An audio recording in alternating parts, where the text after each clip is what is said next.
تشرب ميه امتى وقد ايه؟ وهل فعلا الميه بتحرق كرش؟ السر اللي محدش قالك عليه. من الاخر كتير بيسألوني يا دكتور هل الميه فعلا بتحرق الدهون؟ واشرب كام كوبايه في اليوم؟ واشرب قبل الاكل ولا بعده؟ في الفيديو ده هنجاوب على الاسئله دي بطريقه علميه وممتعه وبسيطه، وهنفك كل اسرار شرب الميه. يلا بينا. هو فعلا الميه بتحرق الدهون؟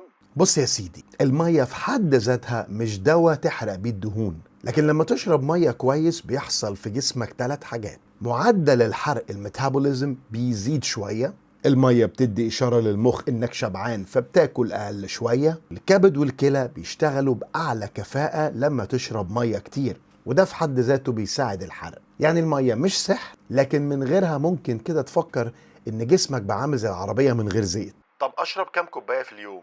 العلم الحديث بيقول ان الرقم يختلف حسب الوزن والنشاط والجوع، بس المتوسط بين 8 ل 10 كوبايات في اليوم. طبعا لو بتلعب رياضة او الجو حر ممكن تحتاج اكتر، ولو واحد وزنه كبير برضه هيحتاج اكتر. بس بعيد تاني، خد الكمية المناسبة ليك، ما تقعدش تشرب بمبالغة، لان برضه زيادة المية بتقلل املاح الجسم. طب حلو، امتى بقى اشرب المية؟ هنا بقى اهم نقطة، الصبح بدري كوباية او 2 قبل الفطار، ده بيصحي الجسم، ينشط الدورة الدموية، ويخلي الجهاز الهضمي يبدأ يومه صح. تاني حاجة قبل الأكل، اشرب كوباية مية قبل الأكل بنص ساعة، ده يملى جزء من المعدة فيخليك تاكل أقل. ونمرة 3 بعد الأكل، وهنا بقى المفاجأة، ناس كتير تقولك ما تشربش مية بعد الأكل عشان بتعمل كرش. الكلام ده مش علمي. الحقيقة بقى تشرب مية بعد الأكل عادي، بس يفضل من 20 دقيقة لنص ساعة عشان الهضم يشتغل بالراحة. طب لو مش بحب طعم المية أعمل إيه؟ سهلة، زود لها شريحة ليمون، حط فيها خيار، زوقها بشوية نعناع، كده مية بطعم منعش من غير سعرات حرارية، ويخلي الموضوع ممتع. طب هل فعلا في علاقة بين المية والكرش بالذات؟ طبعا في.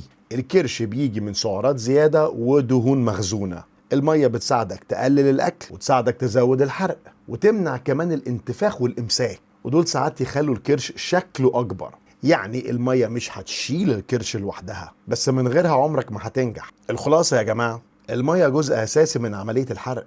اشرب من 8 ل 10 كوبايات في اليوم، اشرب أول ما تصحى، واشرب قبل الأكل بنص ساعة. وما تخافش من شرب المية بعد الأكل، ما فيهاش أي مشكلة، بس استنى شوية. ولو مش بتحب الطعم حط لها طعم طبيعي زي الليمونة والخيار. لو عاوز تحرق الكرش بجد المية أساس، ومن غيرها مفيش لا دايت ولا رياضة هيشتغلوا صح. ولو استفدت من الفيديو ما تنساش تعمل له لايك شير وسبسكرايب عشان غيرك يستفاد. وهو ده تشرب مية امتى وقد ايه عشان تحرق الكرش من الآخر.